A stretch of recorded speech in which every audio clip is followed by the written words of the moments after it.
And yeah, I think there's a part of it that just really, like you said, resonates with you. That attraction to that time when lawlessness was evident all over the place, and you were a guy with a gun, or maybe you didn't have a gun, and you had to take care of things. I mean, it was just a really interesting time.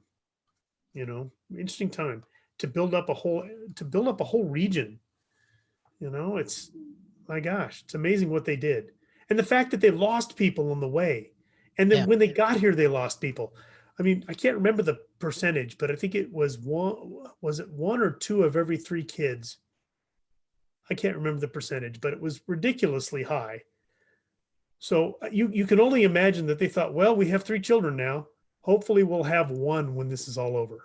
you know? Yeah.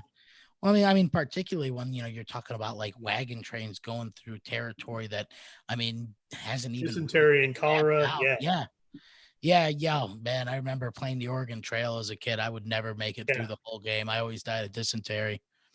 Right. So which was really a true thing. So one of the things that's interesting, and I mentioned this in one of my videos, is that you basically had people following the same trail. That's why you have wagon ruts that are so, you can see them today. The wagon ruts in the rocks and the stones and the dirt are so deep because the same wagons just went through it. So the party that was just through the day before, you go and you camp at their campsite. Well, guess what? There's flies there, and those flies are carrying germs, Yeah, bacteria rather, and they land in your food, and that's it. You could get it. They knew about it. They knew better, but it was a time of trying to get things done. And your main goal was to get west. That was why you left the east, is to get west, to start a life, to start your business, whatever, to find gold, whatever it was. yeah. So you tended to forget about those. Those things don't apply to me. And then you get cholera and you die. So yeah. Okay. Weird. Yeah, yeah. It just took a lot of just pure determination because even after you had settled like even when your wagons make it all the way to where you want it to be, you build and settle up a nice little town. There's nothing to stop the Comanches from just coming through and just burning the entire thing to the ground first chance Right. they get because so much of that area was just there would have been no response for the military in weeks afterwards, and if someone stumbled upon it and was able to report it. But I guess that's what made the railroad so important, right? Yes. Is that now that you have this railroad system, you have these towns that are continually going to be in contact. And, with the railroad, then came the telegram, and you're able to communicate back and forth, report, different things that happen, whether it's, unlaw or, outlaws, Indians, whatever the case may be. So really, the story of the West is, the story of conquering that last bit of unexplored area in the world, and really the complete colonization. And I don't want to say I don't want to say the complete subjugation of Mother Earth, but it's really when mankind really was able to establish the world. Yeah, you're absolutely right. Um, since I started the channel, and I really didn't know what the channel was going to become at that point, I've been contacted by people from other countries: Sweden, Norway, New Zealand, Denmark, Belgium. All these people have contacted me and said, "Guess what? We have old West towns here. We reenact the Civil War. We What? reenact the Old West. Um, they reenact stuff in America." And I think that's because of what you just said. I mean, the Old West was such. Uh, we think it's just a turning point for us, but I think it was a turning point for everybody around the world. And Yeah. I think in some countries, they had their own Old West. Australia had their own Old West. New Zealand kind of, I guess, had their own Old West.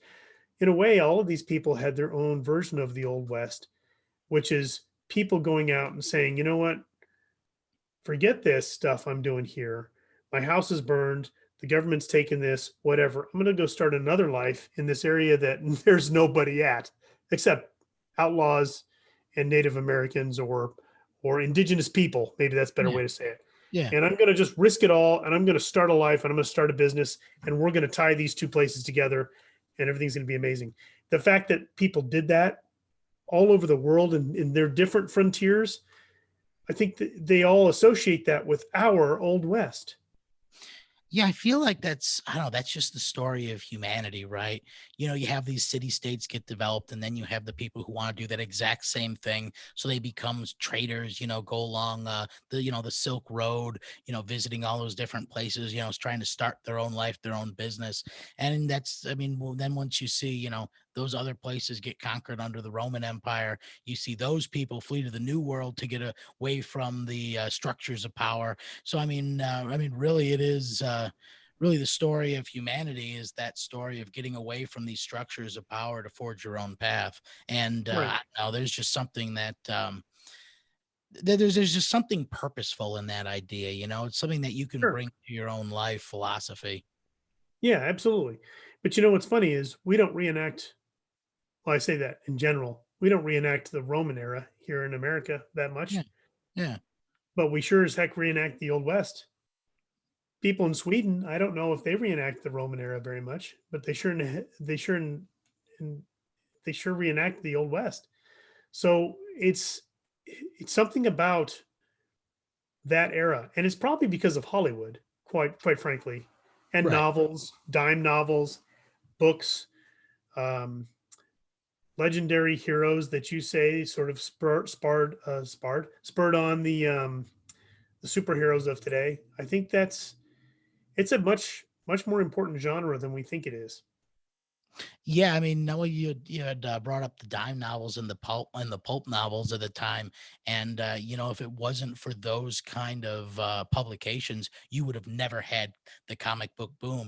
In fact, if you look back at the majority of publications at the time, when comic books first started coming around, they were mostly all westerns. I mean, we remember them for the superheroes, but I mean, if you go to a Comic Con, and I write comic books for a small print publisher. Wow.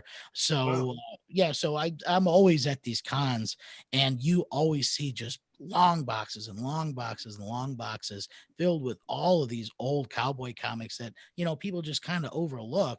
There's not really a demand for them, but I I mean, used to read Billy the Kid. Yeah. yeah. Yeah, yeah, and I mean, there's some excellent writing in there, and a lot of them were just adaptations of what had already been written in those dime novels, right? Just for a younger audience that didn't have to read as much. But I mean, there's excellent stories there, and I mean, there's a reason why that influenced that superhero archetype so much. It's the same kind of like simplistic value set, that unrelenting integrity that really resonates with people on a deep psychological level. Right. Right. And I think you you have this hero, right? Whether it's a bad guy or whether it's a good guy. The bad guy always seems to be not so bad. He always seems to have a glimmer of good in him, Yeah. and he saves the girl, and although it's not his normal thing, he tends to be the good guy, and at the end of very end of the movie or the dime novel, he's a good guy. Um, he's the best they had, and he took care of everybody. And I think that's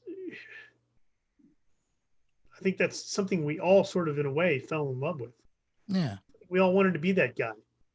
We didn't want to be Dudley Do Right walking and saving the day. We wanted to be Snidely Whiplash. Wait, was he the anti to Dudley Do Right? Whatever.